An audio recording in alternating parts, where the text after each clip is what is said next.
Heathen in Tennessee. Hi. Hi. Can you hear me? Yes. Hope it sounds okay. Yeah. Yeah, you're good. What would you like to talk Nervous. about? That's okay. That's okay. So, why I called in is I'm kind of wondering how to more or less talk about somewhat controversial subjects with religious people without outing myself. Yeah, that's tricky. It is. You know, what's funny is I honestly did ask questions as a believer. And as a believer, I would say, you know, well, how come it's this way? How come it's that way? I still believed, and they put me out, right? I stopped being able to go and spend time in the youth group that I was a part of. It was, hey, you know what? Actually, you're going to be put in the children's ministry so that you can help the children. You know, it was slowly pushing out. There's a chance that, you know, depending on the church that you're in, that might be very difficult to do. What's your goal? Just kind of like advocate for LGBT for one thing. I don't know how to explain it. I'm sorry. That's okay. I've dealt with the same thing, and it's whether I was trying to not out myself as an atheist or as someone who's bi or someone who's NB. Like, it's a tricky thing to navigate, because up to a certain point they're going to be okay answering questions, and they're going to go, well, why do you care so much? You clearly care about this a lot. And so, yeah, eventually, if you keep pushing, there are going to be questions about that. Are there specific people that you have in mind, and are these kinds of in-depth, intense conversations things that you have with them about other stuff? In a sense, like my teacher at school, I go to a pretty weird school. It's pretty small, and it's lots of connections, but she's quite homophobic, as I would put it. Like, one kid, they were only there at school for one day because of some sort of legal issue that I'm not aware of. But so that student had said being gay is okay or something along those lines. And then my teacher immediately tried to change the conversation just to, since not talk about it at all. Yeah. Yeah.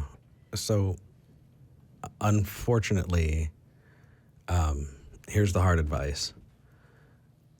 You can't change people. You can lead a horse to water, but you can't make him drink. And I know that may seem tired and played out, but I do remember being at a time in my life where I thought, well, maybe if I find the right words, they can understand. It's not always the case. So if coming out as an atheist or wanting to have those conversations would be detrimental to your well-being, I'd say don't. I mean, if there were door-to-door atheists, just like Mormons and Jehovah's Witnesses, we'd have a blank pamphlet. It'd be, hey, have you heard that nothing? Yeah. And that's it. I mean, there's no torment, there's no hell that you're going to go to if you don't tell people that you're an atheist. So definitely don't feel like you have to if it's going to hurt you. Right, exactly. There's a level of, I know a lot of people on these shows, and I do this too. We encourage people to speak out and to come out if they're safe, or to engage with people in these kinds of conversations. But that should never be something that you feel like you have to do in order to justify your existence as an atheist or as somebody who maybe identifies differently, or whatever the outing process is. That's not something that you have to do, especially if you're in a position where the other person holds considerable power. If it's a teacher, if it's a parent, if it's somebody who you rely on to keep you safe or to not make trouble.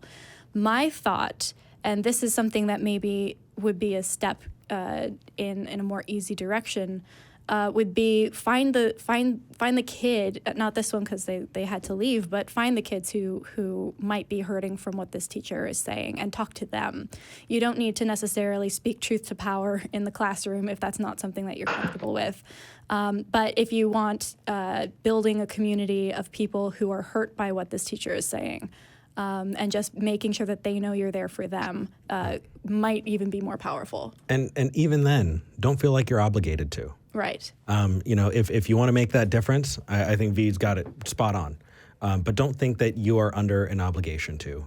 Your obligation is to live this life the best that you can. That obligation is to look out for your well-being first, because that's the only way you're going to be able to take care of other people is if you're taken care of first. So hopefully that helps. I wish that we could give the magic words to help, especially being so young. Awesome. And right? I wish I could sit down young Eric and say, here's what you got to say. Well, I mean, as a theist, we were taught there were magic words. Yeah. So it makes sense that when we first start thinking about, obviously there must be a phrase or a something we can say that will change this other person's heart, and that's not how it works in real life. No. But hopefully that helps, Ethan. And we're glad that you're watching. And it is awesome, just seeing something and going, hey, you know what? That's not right. I know it definitely took longer for me. So cheers. You're on the right path. You're already ahead of the game. Thank you guys so much for taking my call. Oh, yeah. Thank you. Thanks for calling.